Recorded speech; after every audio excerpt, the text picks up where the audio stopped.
बिस्मिल्लाहिर्रहमानिर्रहीम। प्यारा दोस्तों अस्सलाम वालेकुम। जी त सब खां पहिरीं असां हाज़िर थिया आहियूं एयरपोर्ट जो मशहूरु चौंक, मशहूरु मोड़, मशहूरु जॻह निम मोड़।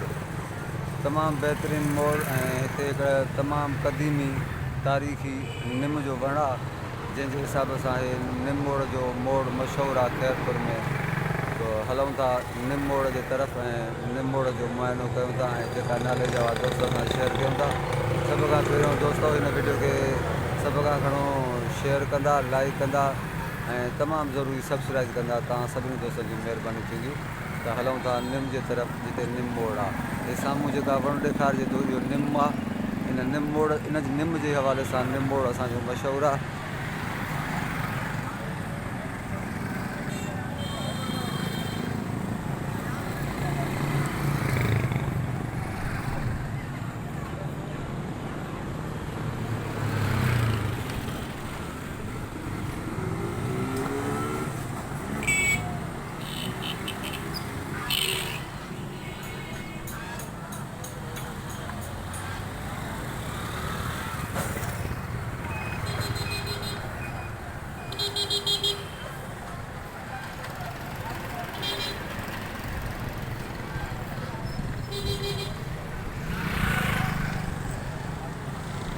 स्टेशन रोड फाटक तरफ़ लॻ वञे थो।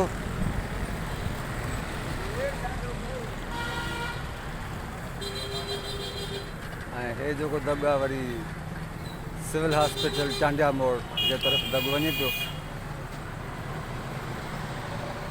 ऐं हे जेको दॿ आहे रस्तो आहे इहो फूलबाग सिटी अस्पताल शहर जे तरफ़ शाही बाज़ार जे तरफ़ रस्तो वञे पियो। ऐं उते ई जेको आहे सो हिकिड़ो निम जो बहितरीनु वणु लॻल आहे।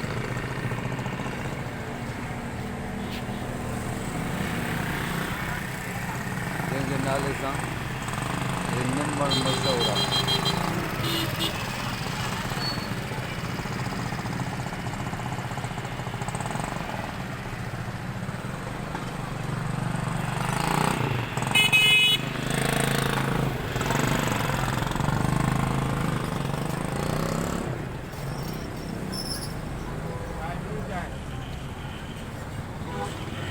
हीअ ई उहा निम आहे जेका निम मोड़ जे नाले सां मशहूरु आहे।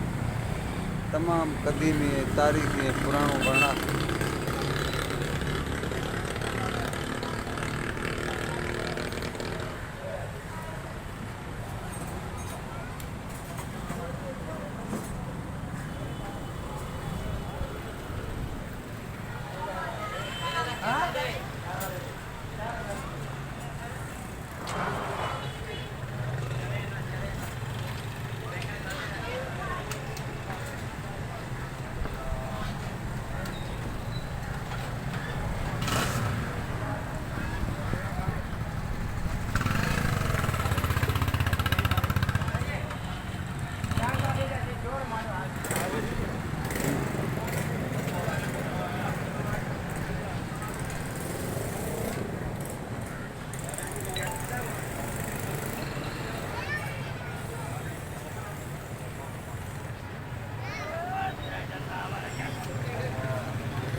प्यारा दोस्तों, पोइ हिन सां गॾोगॾु जेका सो वठूं था तव्हां सभिनी प्यारनि दोस्तनि खां मोकिलाइणी।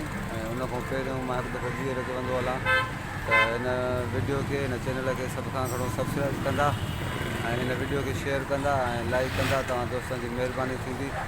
त पोइ उन सां गॾोगॾु हलूं था वरी कंहिं नई मंज़िल जे तरफ़, कंहिं नए सफ़र जे तरफ़, कंहिं नई स्टोरीअ जे तरफ़ ऐं नई कहाणीअ जे तरफ़।